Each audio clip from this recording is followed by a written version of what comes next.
And we'll get started. So, it's now July 2020. How has the COVID 19 pandemic impacted your organization up to this point? So at Esperanza, we are an organization that serves adults and children with autism and other intellectual disabilities. And we primarily have school and some adult day programming. So a lot of our programs we were able to transition and do remote services. And then the biggest challenge was in our school. So we had to, as most schools did, go into remote learning. But our students are have significant behavior challenges, and a lot of our families did not have technology. So we had to become creative, and initially we were sending pretty thick packets home to our families in terms of learning materials, lessons, and different curriculum. And then with working with CPS, we were able to get all of our families' devices for remote learning. So we've been able to pivot and do remote learning through the rest of the school year and into our summer school program. And then in our adult program, that program also was closed since March, and those services we haven't been able to provide remotely for a variety of reasons regarding our funding through Department of Human Services. So we have been checking in with those participants and the families and do regular calls just to see how they're doing. And then in our residential homes, we very quickly moved into a live-in model, which is an alternative staffing model that we use, that our staff essentially lived in the homes and sheltered in place with the residents. So we've had that model in place since April. And now with Illinois starting to reopen and moving into the different phases, we are also adjusting that. So starting with our residential program, we've now ended that model and we're moving into the normal staffing patterns. So as you can imagine, our residential homes are similar to kind of a congregate setting because we have 8 people living together in the home and then staff coming in for their shifts. So we have some very strict protocols in place following CDC and IDPH guidelines, health screenings, very strict protocols in terms of hand washing and other cleaning and sanitation to keep our folks safe. In the adult program in July, we actually started providing those services in the residential home. So the staff from the adult day program are now coming into the homes and providing those day services in the home, engaging in community activities, being outdoors as much as possible, and doing utilizing our yards. And then the school, as I mentioned, will continue remote learning. So that is what we've had to do since the start of the pandemic in terms of shifting how we're providing our services. It is July 2020, and this year has flown by for us. We really had to pivot how we do our work at Centers for New Horizons. Normally, we are an in-person organization. We have children in our childcare centers. We have clients coming into all of our offices. Our case managers are conducting home visits, but we were unable to do any of that since March 23rd, 2020, which was very different for us. So we had to completely U-turn and do virtual programming, which was not the easiest thing to transition to because we are an in-person organization, but we did. And we are now offering preschool classes online. So each day we're touching our families in their homes via Zoom or Google Classrooms. We're doing workforce development trainings online. We're doing case management online, counseling online, or on conference calls. We really had to enhance our social media presence to keep people connected and updated on our activities. So as we move forward, we're going to continue to use some of these communication channels because we honestly were not using technology as much as we could have. So this is great to see what we really are capable of doing, how many more people we can reach. But we also want to see our people back into our spaces because, you know, in social services, really touching and seeing people is extremely important. So we're looking forward to the day that we can all come back together. But we have been able to maintain connectivity with our families throughout this time of the pandemic.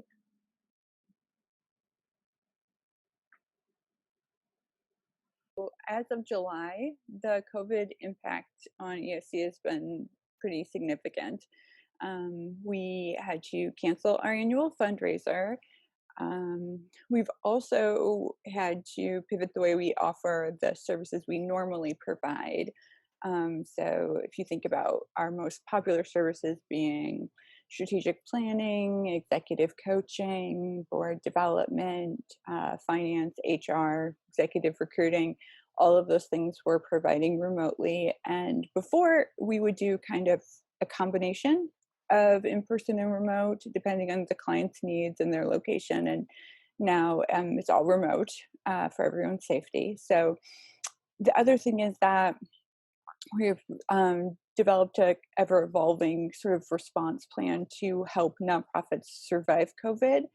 And that is all new services and things we're doing in terms of providing extensive resources to help nonprofits provide their services remotely, but also providing like really sort of practical assistance to help nonprofits get loans and grants to keep their doors open during the pandemic, and to help them get for organizations who have to deal with the public in person because they distribute food or provide health care. We work to provide them with reusable masks that can help their staff and volunteers stay safe. So it's really affected us in a lot of ways. We've had a significant financial impact on us. We've had to evolve the work that we do, but we've also had to dramatically expand what we offer and provide. So I guess it's kind of put a lot of pressure on us in two directions, right? Because we're doing more and we are scrambling to ensure that we have the resources to continue to do what we've always done and keep our doors open. In what ways do you anticipate the pandemic impacting your organization for the next 6 months to a year? Are there any long-term implications for your organization and its mission? So, as we continue to look to the fall and develop plans and scenarios in terms of how to reopen, we are continuing to just find different ways to operate. We're going to be potentially, as far as our school, doing potentially some blended, which would be some remote learning as well as some in person learning. But again, I think some of our biggest challenges is we have to come in close contact with our students just to sometimes do the behavior interventions. And so some of those things we're really trying to work out how we would be able to do that safely for our staff and our students. One of the things that we're doing across the board as we reopen is to reach out to families and do some surveys in terms of what they would like to see in place for their student and their family member in terms of coming back. What is their comfort level? So from there, we're going to also work to try to develop some type of blended learning is what we're anticipating in the fall. Again, we're continuing to work with the Illinois State Board of Ed in terms of their expectations and guidelines. In our adult day program, we are DHS, Department of Human Services, has actually started an initiative that they're looking to reinvent DHS. And so what that means for providers is that we are being challenged to also reinvent how we're providing our services. So in regards to our adult day program, we are looking to see what that may mean. We do know that there's going to be some limitations in terms of size and capacity as we look to reopen in the fall. So we're trying to determine how we can maybe do some staggered scheduling, look at other facilities, be outdoors as much as possible to provide those services. And for our folks in our residential home, we're able to provide those services in our homes. So we're looking to continue to do that in the homes and continue to use the community as much as possible. So, right now we're planning. We don't have exactly what it's going to look like, but with the idea of a program without walls, I think is something that we've started to examine.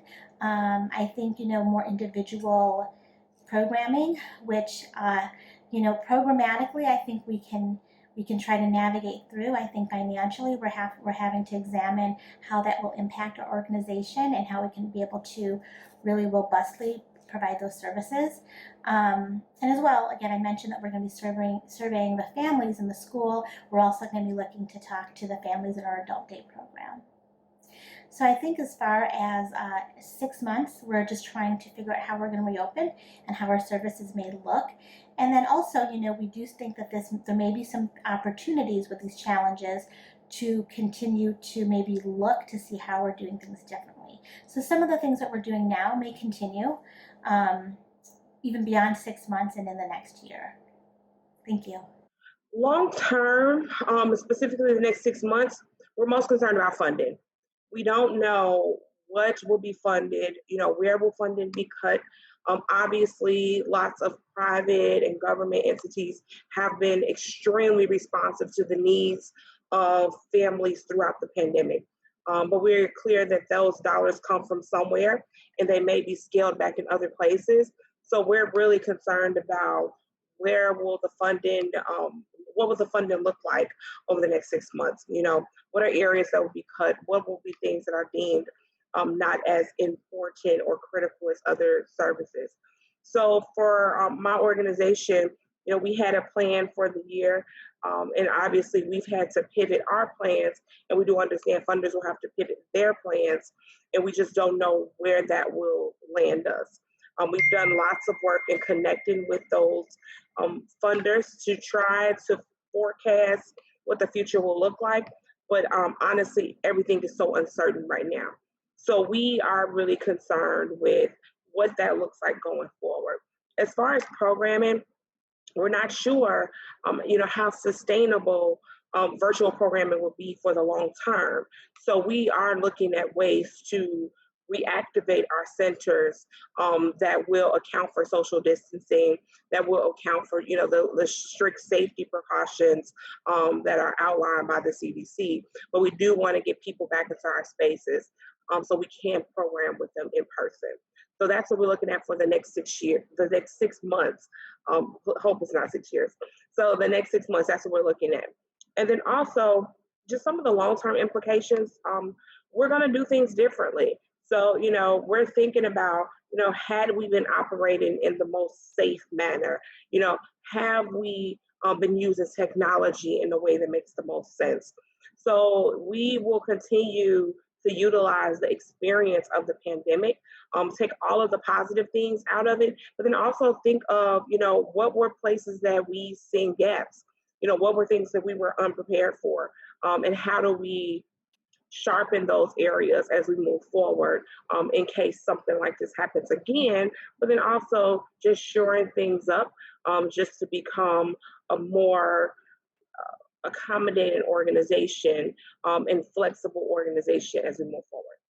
In terms of long-term impact, I think as we look to the future budgets, we're going to have to make some tough decisions about how we continue to prepare and exist.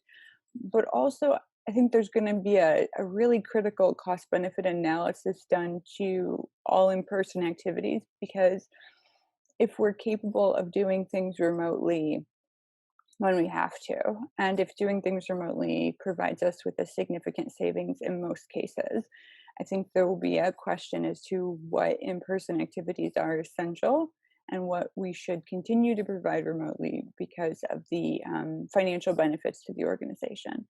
So I think a lot of critical thinking and decisions in terms of the expense size, but also in terms of fundraising and making sure that we're able to meet the organization's needs.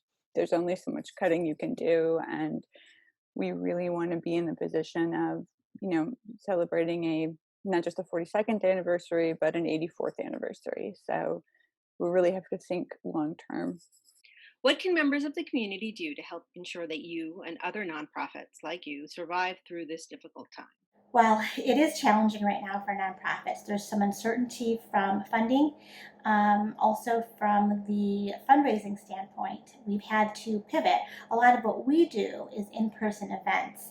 So we actually just completed our first ever virtual live gala, which was very interesting to do some online auctions and try to have a live stream program. So we were learning, and it was interesting, and I think people really enjoyed it. So we're looking at new ways of fundraising, but how the community can help. I would really just, say again, given your time, your talents, and treasure. And I would I would see if there's different volunteer opportunities, and organizations have tried to maybe pivot in terms of how they're providing their services. There might be new skill sets that they're looking to gain some additional support in. And I think really just whatever organization you support, to just continue to ask the organization, volunteer, and just show up for the community. It would be great if members of the community would help us out.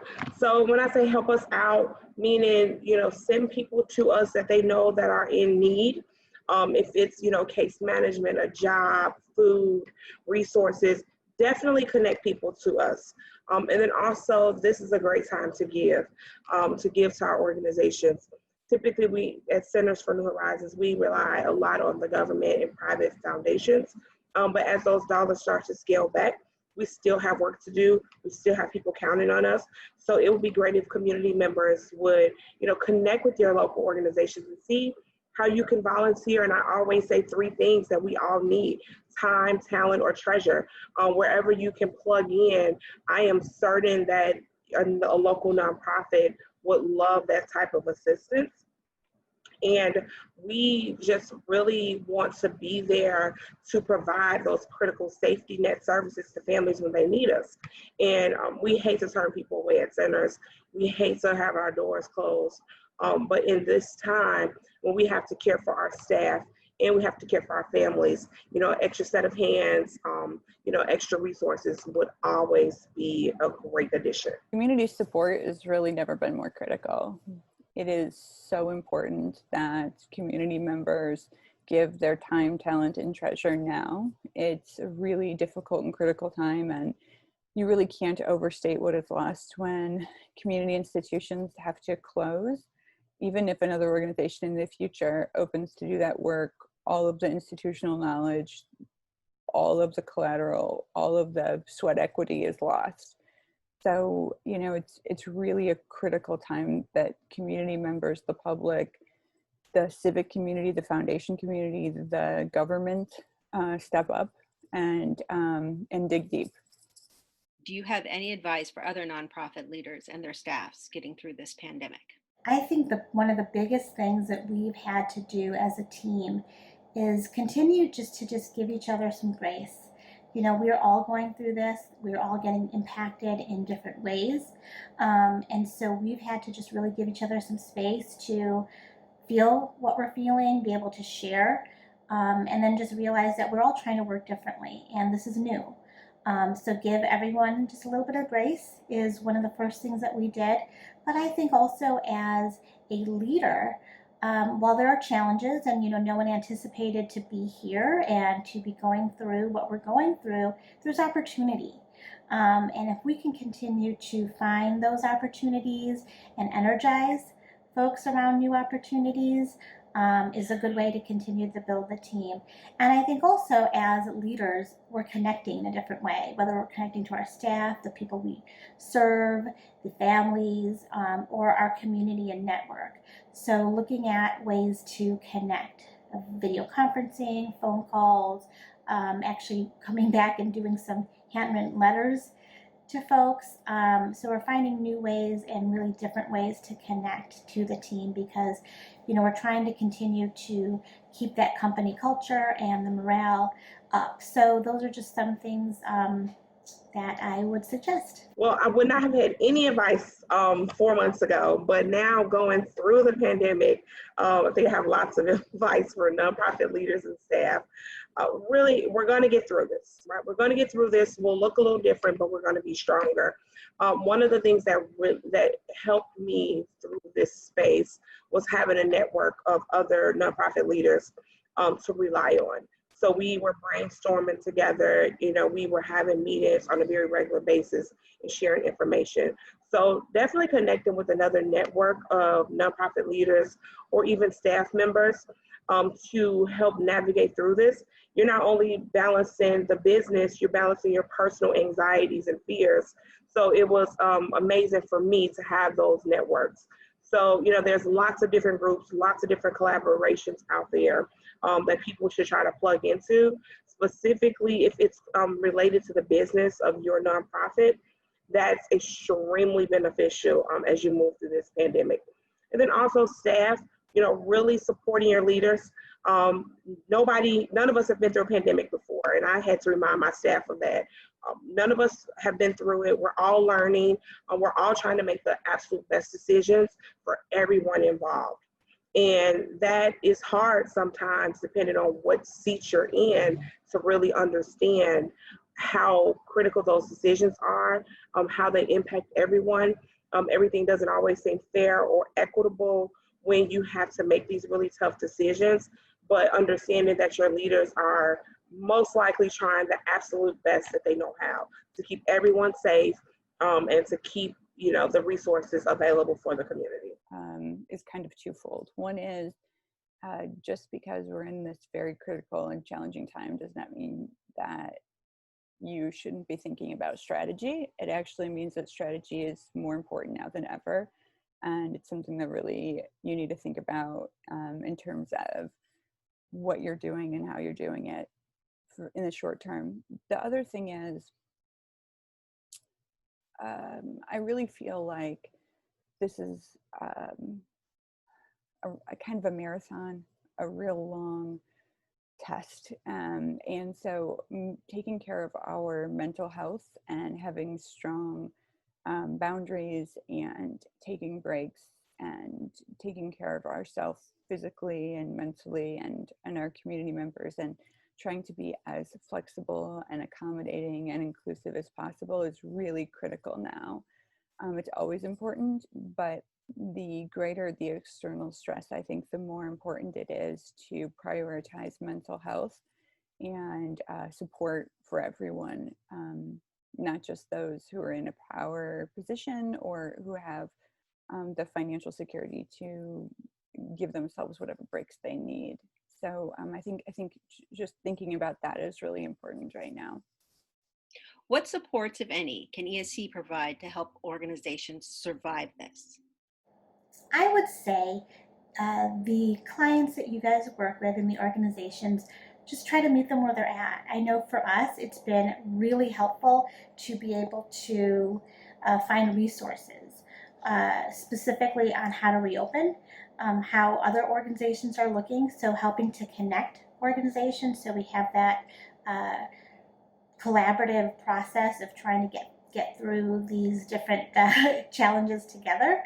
And providing those resources. And again, just meeting the clients where they're at, because if organizations have had to maybe pivot, not necessarily change their mission, but how they're providing services, maybe there is an opportunity to help an organization with maybe some type of strategic planning right now or long-term planning. Volunteers, I know that we're trying to utilize volunteers a little bit differently.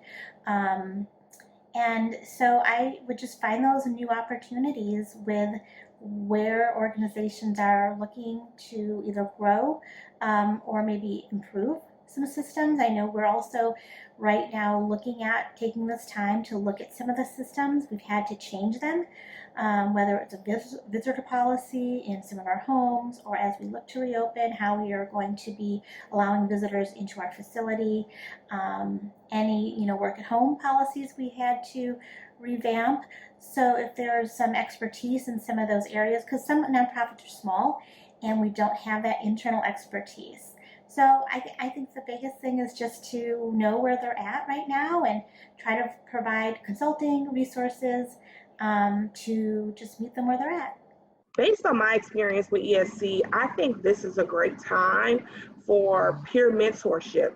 So, as I mentioned before, I personally have a network of nonprofit leaders that support me and I support them, and we share information. But maybe for people that are not as closely connected to those networks, this could be a great time for ESC to plug in and become that thought partner and to brainstorm with other organizations, leaders that may not know how to connect, or even creating that place for connectivity to happen would be a great place for ESC to plug in. So It'd be great if there was like some type of nonprofit roundtable that we all could plug into once a month. Like those are spaces, just the information sharing and gathering that I think lots of progress is made. Or also one-on-one. So as people have to look at their business models, that's something that I'll be doing over the next couple of months. Does this business model still work? We don't know how long some of these safety guidelines will be in place. And we need to really think through, can we function in this remote or virtual manner in the long term? As we start to look at what funding looks like in the future, will some of these programs be essential to your business or to the communities?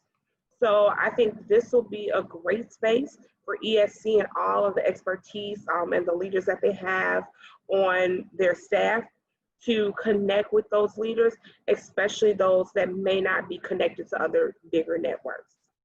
ESC has a very robust collection of free resources, training tools, research available in a wide variety of nonprofit focuses. And that included in that now is a very long and ever expanding list of resources specific to nonprofit stakeholders, nonprofit operations in the time of COVID, and many of which resources are available in both English and Spanish. So I encourage nonprofits to check that out. I encourage nonprofits to visit our Here to Help page of our website and take a look at the ways that we're trying to focus on helping nonprofits during COVID and take advantage of those.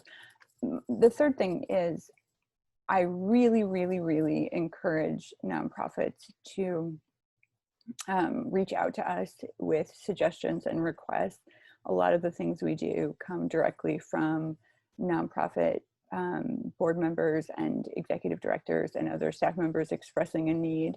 We recently held, for example, a board equity training that was really helpful, and that came directly from nonprofit EDs who felt that it was critical for board members to understand the issues of equity to successfully help them lead organizations. So suggestions matter, and they're really helpful, and they allow us to continue to meet organizations' needs. So please keep them coming.